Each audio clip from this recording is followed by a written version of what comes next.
বিবাহিত মেয়েদের জন্য যদি কোনো উপদেশ থাকে কি দিতে চাও? দুনিয়ার যে কোনো প্রান্তের বিবাহিত মেয়ে যারা দেখতেছেন, একটাই উপদেশ আপনার, নিজের একান্ত, নিজের বাপের না, ভাইয়ের না, স্বামীর না, সন্তানের না, নিজের একান্ত নিজের নামে ব্যাংক অ্যাকাউন্টে প্রত্যেক মাসে মাসে টাকা জমান। এখন তো তাদের জামাইরা তোমার এগেনস্টে চলে যাবে। না না, হ্যাঁ, অনেক কিছু বুঝতে হবে বন্ধু।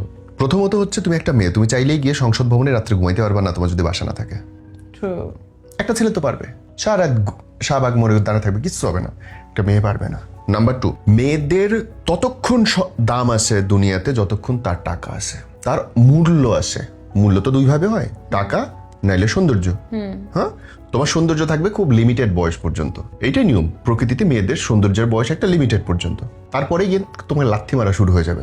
কিন্তু কখন মারতে পারবে না? যখন তোমার অ্যাকাউন্টে টাকা আছে, যখন তোমার পায়ের নিচে মাটি আছে। তোমার জামাই মাসে 10 লাখ টাকা ইনকাম করে, তোমার ব্যাংকে 10 পয়সা নাই, তুমি শালা ফকিন্নি, এবং তোমার জামাই এনি ডে তোমার লাথি মারি বাইর করে দেবে। তোমার জামাই যদি 10 লাখ টাকা ইনকাম করে, তাহলে সেখান থেকে 1 লাখ টাকার ভাগ তোমার আছে, কারণ তুমি তাকে রিল্যাক্সলি রাখছো বলেই সেই ইনকামটা করতে পারতেছে।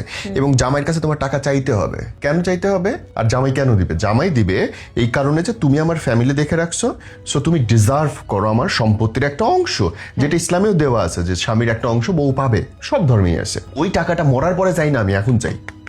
কেউ যদি বলে যে তোরে আমি 4 তারা দিব, আমি তোরে বউ, আমি তোকে অনেক ভালোবাসি, তুই আমার কলিজা, বলো যে আমার 7 তারা লাগবে না, তোর বাসার ফ্ল্যাটটা আমার নামে লিখে দে, তখনই তো মেয়েটা লোভী না? এবং এইটাই উচিত think so. না। দেখো, আমি অনেক গরিব মানুষ, আমি ফৈন্নি প্রায়, কিন্তু এইটা আমি জানি, আমি যেইটুকু সম্পত্তি কিনছি আমার নামে কিনছি অর্ধেক, আমার বউয়ের নামে কিনছি অর্ধেক, এবং এইটাই হওয়া উচিত। আমি আমি আমার ট্যাক্স ফাইল আপনার গাইতে দেখতে পারেন, আমার যেইটুকু আছে আমার নামে অর্ধেক আছে, আমার বউয়ের নামে অর্ধেক আছে। কেন ভাই? বিকজ আমি বিশ্বাস করি, মনে প্রাণে বিশ্বাস করি, আমি যাই করতে পারি না পারি এটা আমার বউয়ের জন্য পারি। এবং প্রত্যেকটা বউই তার স্বামীকে এইভাবে আগায় দেয়, কিন্তু দিন শেষে তারা লজ্জায়, সংকোচে, জামাই কি বলবে এই জন্য চায় না, বলে না। মুখ ফুটে তো বলতে হবে রে বোন, না কাঁদলে মা দুধ দেয় না বাচ্চারে, তোর কেন তো জামাই সম্পত্তি দেবে? তোমাকে বলতে হবে, বোঝাইতে হবে। এবং আরেকটা জিনিস, স্বামীর কাছে বিশ্বস্ত হইতে হবে। That's very important. এবং এই বিশ্বস্ত, আমি মনে করি বাংলাদেশ, ভারতের 99% মেয়ে তার স্বামীর প্রতি বিশ্বস্ত, কিন্তু তারপরেও কেন সম্পত্তি দেয় না জানো?